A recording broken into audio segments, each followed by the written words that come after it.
Bonjour à tous, au programme la Flavia en concession, des détails sur le Renault Espace, pas de pénalité pour Michael Schumacher et un aperçu du Gymkhana 5 avec Ken Block.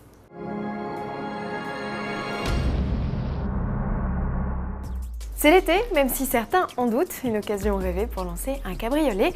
Lancia vient justement d'ouvrir les commandes de la Flavia. Cette découvrable née de l'alliance avec Chrysler reprend le nom d'une Lancia des années 60.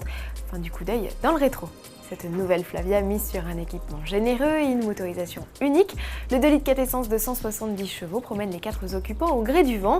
Et s'il souffle trop, il suffit de fermer la capote électrique en toile. Le toit rigide semble définitivement has-been.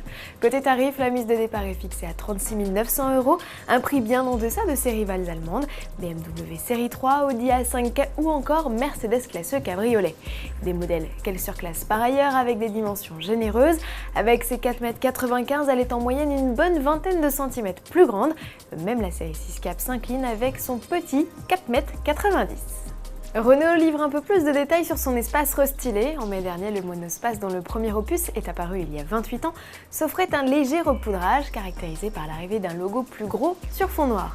Un mois plus tard, on apprend l'arrivée d'un revêtement novateur sur les sièges capable de résister à n'importe quel doigt gras et l'ajout au catalogue des options d'une caméra de recul.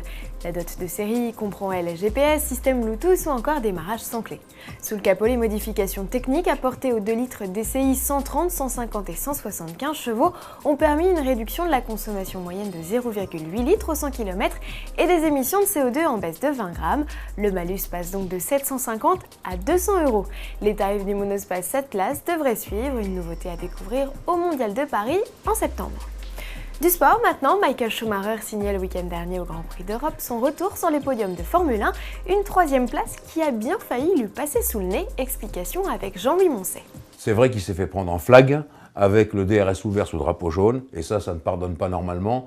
Mais l'équipe a eu un argument facilement entendu. Ils ont beaucoup de problèmes avec ces DRS, on l'a vu au Canada, au Grand Prix d'Europe à Valence. Mais il a surtout montré sa télémesure, et sur sa télémesure, il était clair qu'il avait énormément ralenti, de façon significative, disent les commissaires, et en l'occurrence, c'est ce qui est nécessaire. Il faut vraiment ralentir, il l'a fait, donc on lui a gardé sa 3e place. Détente pour finir, le roi du drift, Sa Majesté Ken Block, se lance dans une 5e session de Gymkhana.